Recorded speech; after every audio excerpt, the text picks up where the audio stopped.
Hi, welcome back to Heroes on Our Island. I'm your host, Mike Stevens, coming to you this week from Garden City. We're at Nassau County Community College.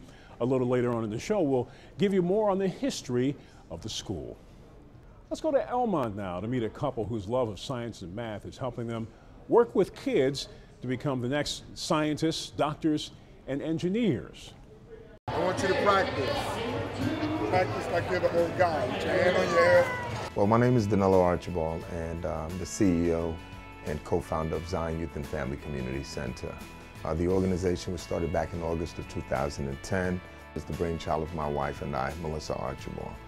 We were co-PTA presidents back in 1999, 2000, and there the dream began in the inception of Zion Youth and Family Community Center. Since then, we've teamed up and partnered up with Brookhaven National Laboratory, Stony Brook University, Farmingdale State College, just to name a few. The idea is that industry and local colleges and universities to date have not linked up or are not working or gelling cohesively. So there's definitely a gap, a disparate gap between what's being taught now and what industry is ready for. For Danilo and Melissa Archibald, this is as good as it gets. They get to spend time one-on-one and in a group setting with kids, excited about being the next generation of scientists, doctors, engineers, and mathematicians, or as some call it, the STEM fields. STEM stands for science, technology, engineering, and math. Many of our youth come from one single-parent home, and we take the time to not only mentor the children but also encourage the parents to encourage their children to believe in themselves, to believe that their kids can make it. So we want to make sure that whatever backgrounds that we have, we want to put it in good use in order to make a difference in the lives of the families. We run a mentoring program. We've linked up and partnered up with the Mentoring Partnership of Long Island, which is a nationally recognized organization. And in doing so, we're able to reach the kids on a broader scale through music, STEM, and peer mentoring. And so what we do is we take the dynamics of the peer mentoring and conflict resolution and bring it together with music and diversity, therefore reaching the children in the STEM area, bringing them from where they're at to where they need to be academically to be competitive. We have volunteers, teachers, who come in and actually work with the children one-on-one or in group settings to enhance their math skills, their science skills, their reading comprehension skills, and their technology skills.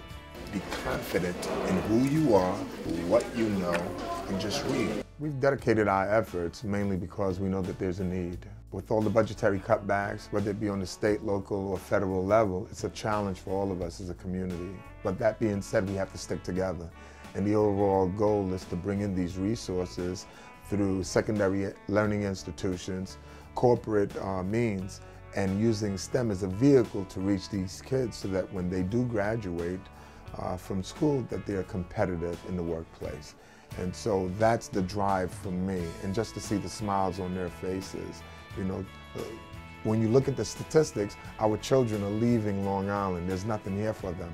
So we want to be able to bring back that enthusiasm and allow technology and these corporate giants to stay here in Long Island so that when our young people graduate, there's something here for them. We don't want them to leave. So the goal is twofold.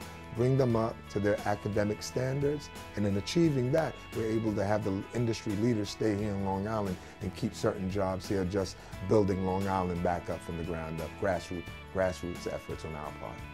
Melissa, who is a native of Panama and has a background in marketing, sales, and community development, has an interest in not only helping the kids near their home in Elmont, but in other communities, and she especially wants to make sure girls learn as much as the boys. STEM is an industry that boys are more predominant. So when we expose STEM to girls, it is an encouragement that they also can be part of this industry. Zion Youth Program also does community activities throughout the year, including an annual backpack giveaway just before school starts in the fall. That's where kids get new backpacks for free with school supplies already inside.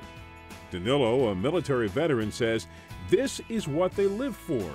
He recalled one recent encounter with a 12-year-old that he mentors. And he wrote a little essay, short essay, about what he felt about the program and how he was inspired, and it touched me and it moved me, and this is what I live for. And he talked about how stern I was, but how loving and passionate I was, and how he felt that passion. And for a 12-year-old child to really speak on that level about the organization and who's mentoring him speaks loud and speaks volumes for us. So that really is my heart, to see the smiles on these kids' faces and to see them grow outside the box. And the Archbalds plan to hold more events in the coming months.